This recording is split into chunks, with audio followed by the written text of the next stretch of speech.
Middle circle, big circle. What are you going to put in those circles? I'll tell you. You and your wife, you and husband have to decide. Well, you'll work it out, inshallah. It takes a few years actually to get everything into place. Maybe some people in the first few months. The small circle on the inside are only for the husband and wife. They are the husband and wife's privacy. You do not say a single word about it to anyone else outside of you and your spouse. Not your mother, not your father, not your siblings, not your cousins, not your friends. This is your privacy. If you want a good household and you want love to increase between you and no problems, brothers and sisters, have your privacy. It's not shared anywhere, not even on social media. The second circle is the middle circle. That second circle is what you will share only with your family, with your parents, and maybe a little circle above, your siblings. Things that involve your family, meaning your parents and your siblings. Is that understood? You do not share it with anyone else. Finally, the large circle is what you share in public. Unfortunately, this day and age, you know the big circle? For many people now, that's become the middle circle through social media. Everything about their private affairs is on social media, ya ammi. Subhanallah. This is why divorce rates are on the rise. This is why conflict and people staying in a toxic marriage is on the rise. Because you share all your private affairs with everybody, then people come in and get involved. You're the one who invited them. I don't put the blame on people. I put the blame on you if you're one of them. There is a privacy. Once you share it with your mum and dad or your siblings, guess what happens? They start getting involved because you invited them. You need to draw the boundaries. And you need to tell your mother and father, for example, if they ask any questions about your privacy, say, I'm sorry, Mum, wallah, I love you. Kiss her on the forehead and say, hey, this Allah subhanahu wa ta'ala has forbidden me. I don't want to talk about my family. She gets upset, she gets upset. Just because she got upset, it doesn't mean you have to all leave each other. No, you still come, you laugh, you smile, you kiss, you say, wallah, I love you, Mum. It doesn't mean, you still show her goodness, but you don't break, you don't give away. Same with your parents. So brothers and sisters, this is a very important advice. Number two, this is a bad habit in couples when it comes to their parents and in-laws. They tell their parents and siblings everything. Every time they're upset with each other, they go and tell their sibling. He goes and tells his sister, she goes and tells her sister. They go and tell their mum and dad. Brothers and sisters, let me tell you something. Husband and wife will have conflicts all the time. And you guys are learning about each other. You'll probably resolve your conflict in 3 nights. But your parents, guess what? For the next year or 2, they're thinking about it. In fact, you would have probably placed an opinion in their head that your wife's a bad woman or her husband's a bad man.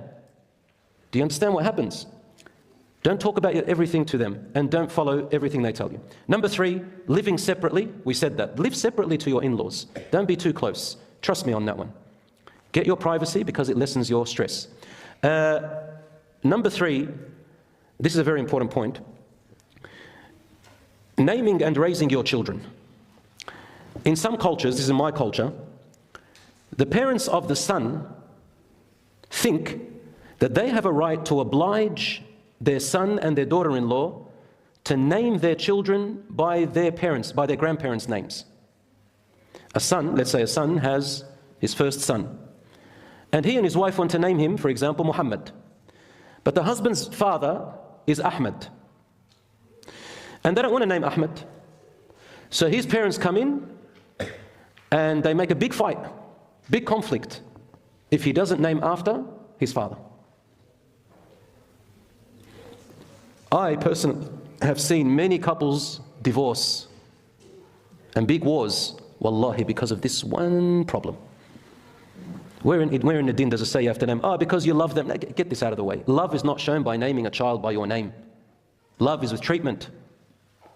Wallahi, this culture has destroyed a lot of families. And some of them, they just accept it and they go with it, that's fine.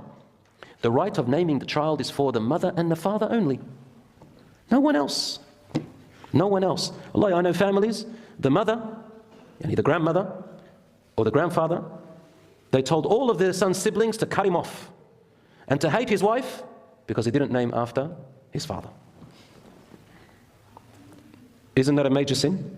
Yes, it is a major sin. Did the Prophet ﷺ name after his father or mother?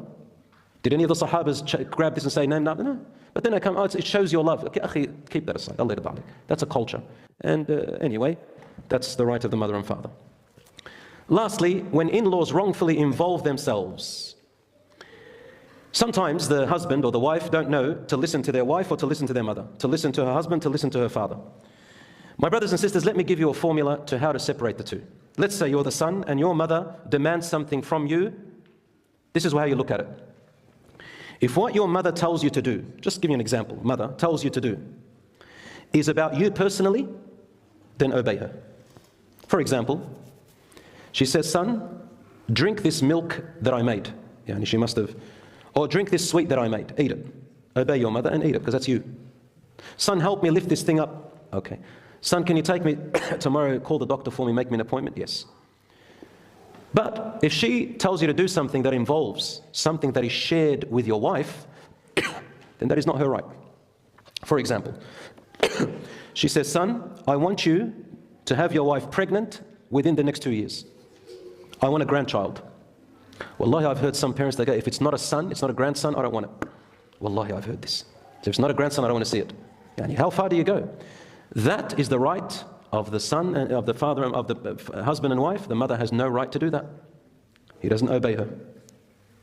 Son, let's say the father says, your wife must dress in this way, or she can't come in. That's between the husband and wife. A brother or a sister says, your wife should be working here, not there. That's none of their business. None of their business whatsoever. Let's say the family comes together and they say, listen, we've all made a donation box, everybody's going to take part. All right.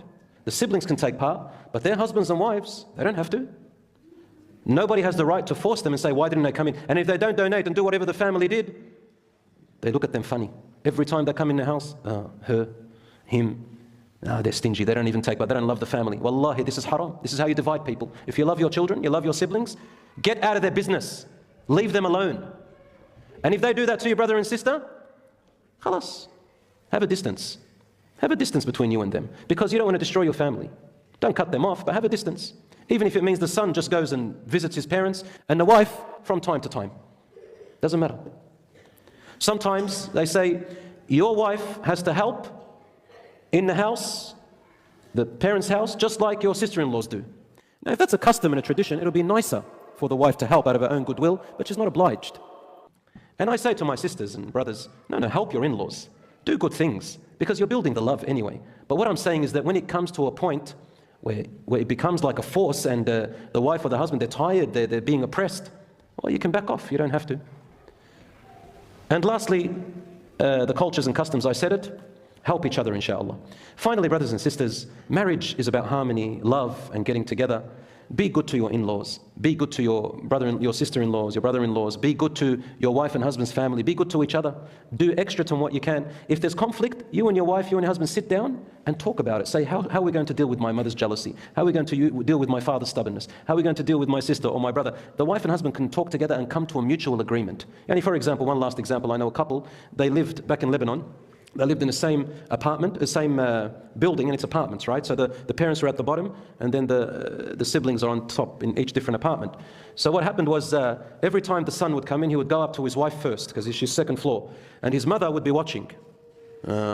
He's back. He didn't come and say hi to me first. He loves his wife more than me. He had a jealous mother. I think this happens in our societies. So this wife of his, mashallah, she's smart, intelligent. That's the type of woman you should be looking for. A woman who has wisdom and clemency.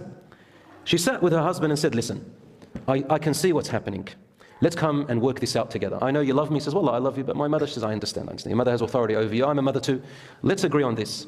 She said, whenever you come here, go to your mother first. Sit with her, have a couple of bites if she made anything, laugh with her, joke with her, and tell her how much you love her. Spend about half an hour, and then come to me for the rest of the day. He did that. Wallahi, it solved their problem. So sometimes you've got to deal with people in a smart way according to their personalities. You can't change a person, change your approach somehow, but without losing your connection, without losing your rights, at least your spouse's rights or something.